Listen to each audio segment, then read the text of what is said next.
Welcome to Cattle Call, an original production of the Nebraska Rural Radio Association. I'm Chad Moyer. Cattle Call is brought to you by Wolf Auto, small town strong. Check out their website, inventory, all the details at wolfauto.com. Joining me on today's program once again is Brad Kooima from Kooima Varilek there at Sioux Center, Iowa. Brad, thanks for taking the time and visiting with us. I don't know if you call it fortunately or unfortunately, probably in this case, unfortunately, we have two sessions of cattle trade to talk about where we ended last week, and we've already seen some cash trade take place this week. Kind of quickly summarize what took us from last week to this week. Yes. Well, it feels like, thanks for having me on, first of all. It feels like it's night and day. We went home last Friday, I think, feeling somewhat optimistic that cash was going to be better. We saw the standoff in the country, where Packer was trying to buy cattle at 230. Everybody was asking 235. Very few cattle traded. The South did trade a few cattle as high as 237 late in the week last week. Very, very light trade, if any at all, here in the North. So we came in this week hoping that, okay, we got the Packer, used up some inventory. We're going to have some leverage. We're going to get them to, bid up here for the cattle. Unfortunately, the futures collapsed, and that changes psychology. That influences, if you're a hedger, you'll take less money because of the basis. And so, yeah, 232 in the South, 5 lower, and not a lot of trade that way, but some 7,000 or so in Kansas. Trade yesterday here, maybe a little bit of 28, 27, and as bad as 225, which is significantly lower than last week, and largely influenced, Chad, by a steep sell-off in both the feeders and the fats. Yeah. Could you talk about that, especially what we've seen this week? Because I have noticed the numbers that came out on the dress trade. You've got, I think it was another 18,000 or so here in Nebraska supposedly traded, and like amount in Iowa. But I noticed it was a very wide range on a dressed basis. Is that common for this type of market move, or is there something at play here that might have influenced that a little bit? Great. I'm guessing that probably, it's a good question, and it is unusual. I think that the main reason probably, Chad, was timing. Yesterday morning, for instance, early, for a little while, the bids looked like they were going to be steady-ish, 230 to 231, and then the board collapsed, and all of a sudden it's either I got no bid or I'll try to steal them for this. 362 went to 360, went to 355. So my guess is that it probably was timing, and the later the day wore on, the worse the bids got as the Packers, used his opportunity to scare. I don't know if that's the right word, but he is able to buy cattle lower because of the panic created by the weaker futures market. Sure. All right. Well, let's kind of go down that road too, and talk a little bit about the dynamics. Where cash cattle sit for the producer, for the farmer feeder, but also on the packer side, because there's quite a long time this year where at least the numbers that were kind of common in the business said packers were losing a fair amount of money. Is that still the case, or have things flipped there a little bit, Brad? I think you bring up a great point, Chad, and one that maybe stands developing on just a little bit. That's exactly what happened. We changed that a lot here just in the last couple of weeks. So Trump's announcement has made it so that the packer can make some money. How about that? By the way, box beef is actually higher now this morning than it was when this stuff started. With this, we think beef's a little too high, and we got to help the consumer out by bringing it down. Boxes are higher than when this thing started. Okay, everybody hear that? I think the market's more like a pie. For a long time, it was somebody that's a producer. We hope we get a little slice of that pie, right? The packer gets a chunk of it, the wholesaler gets a chunk of it, the retailer gets a chunk of it, that pie. And for the most part, the producer, the cow-calf guy, sometimes we don't even get a piece of that pie. Sometimes we're adding to it, because I've had plenty of times where I've fed cattle that lost money. Okay, all of a sudden, this dynamic changed for quite a while, and we were getting our turn. We, meaning where it's a cow-calf guy or the feeder, the guy that owned the cattle, the guy that's assumed all the risk. And we were getting a nice big chunk of the pie. Who's kidding who? And the packer was losing money. Well, that's just kind of the way the cyclical nature of the market is when there's not enough to go around. Okay. So, but what's changed here in the last little while, as you pointed out, is that the boxes have been relatively stable, actually improved here a little bit, as we still seem to have really good domestic demand. And by the way, maybe the I've been referring to the Mexican border as kind of the gorilla in the closet, the waiting for the bad news to come out. This China thing is potentially the opposite of that. They've indicated they're maybe going to roll back their retaliatory tariffs. Now, they're not reliable. You can't always take them at their word. Okay.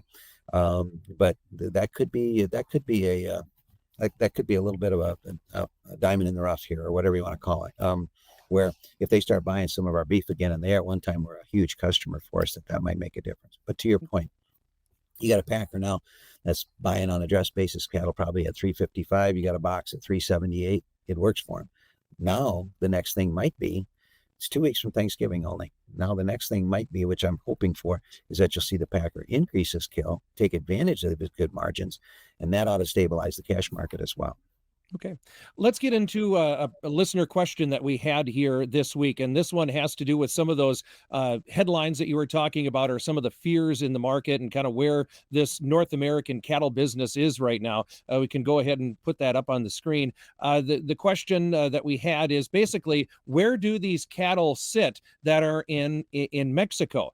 Do you think Mexico has fat cattle with the time and the corn that they've bought? Are they able to immediately move these cattle in if there would be an announcement? You talk a little bit about some of the medications that were approved to take to combat this New World screwworm. How does that all play in? What's the feasibility of those Mexican cattle immediately coming into the United States?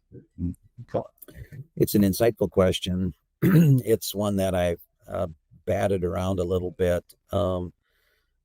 It's funny, commodity broker, what the market trades is what you finally have to dig into. I find myself feeling like I know more about the treatment of screwworm and the movement of screwworm than I ever cared to know.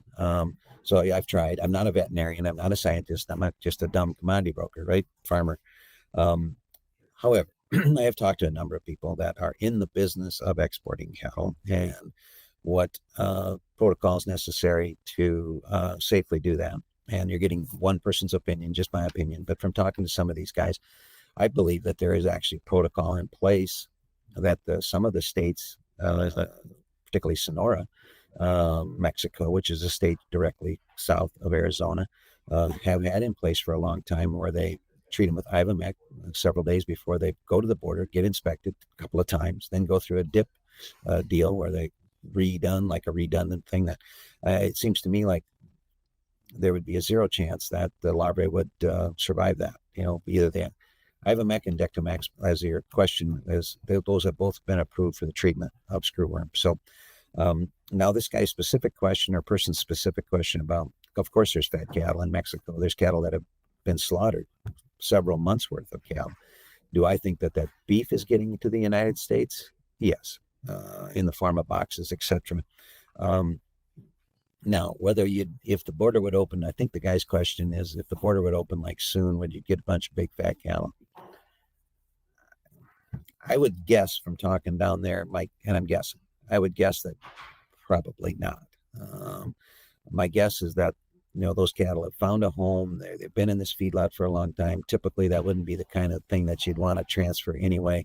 That would be more likely that you'd see it mostly this 5, 6, 7 week steer. Typically, in the old days, it was always this 5 weight cattle, Chad, the 5, even the 4 weight calves.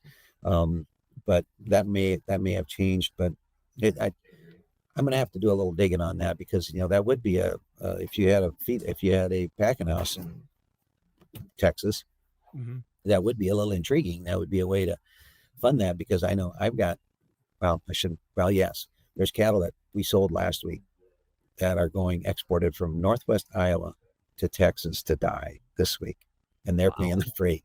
So I mean, it's the supply of cattle in that area is extremely tight. So yeah, desperate times calls for weird measures, I guess. Well, yeah, it's one of those weird times where the farmer isn't paying the freight both ways, huh? I've never seen anything like it. And one thing people are going to not like this statement, but so we're sharply lower again as we're doing this program, and maybe by the time it airs, the market will have turned. That's as volatile as it is. Okay. But this is what you're not going to like. I think the market probably got too high. Okay. That's what futures market do. That's what it does.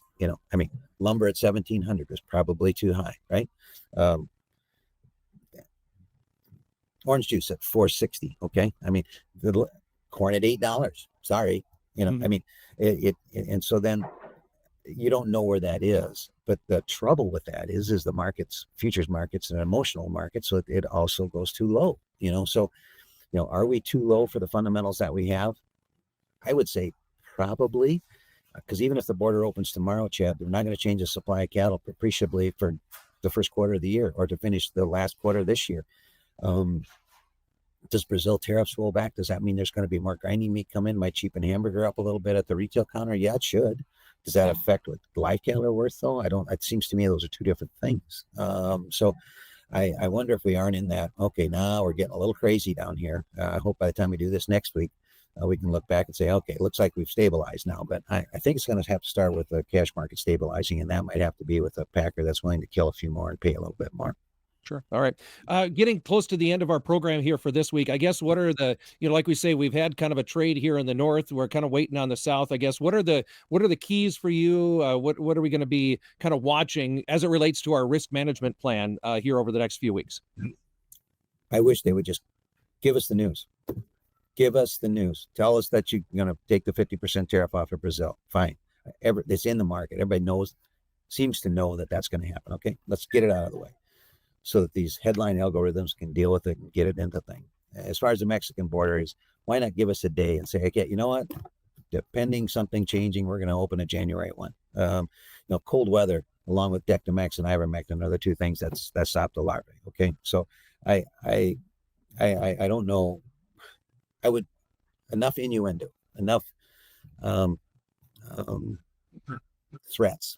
And let's just get back to the news here, I think.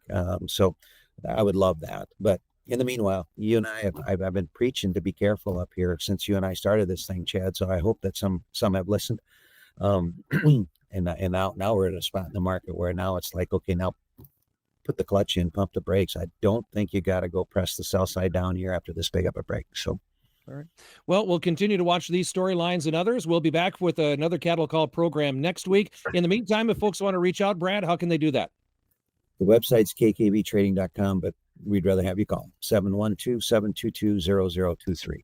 Always good to have you on the program. Thank you so much, Brad Kooima and Varilek there at Sioux Center, Iowa. And if you have a question that you'd like Brad and I to talk about, be sure and put that in the comments while you're down there. Click that subscribe button, the notification button, and that'll let you know when the next Cattle Call program comes out. We do this every week. Great conversation with Brad once again here this week. Thanks for joining us on today's Cattle Call. Again, an original production of the Nebraska Rural Radio Association, brought to you by Wolf Auto, small town strong. Have a great week. We'll see you next week on Cattle Call.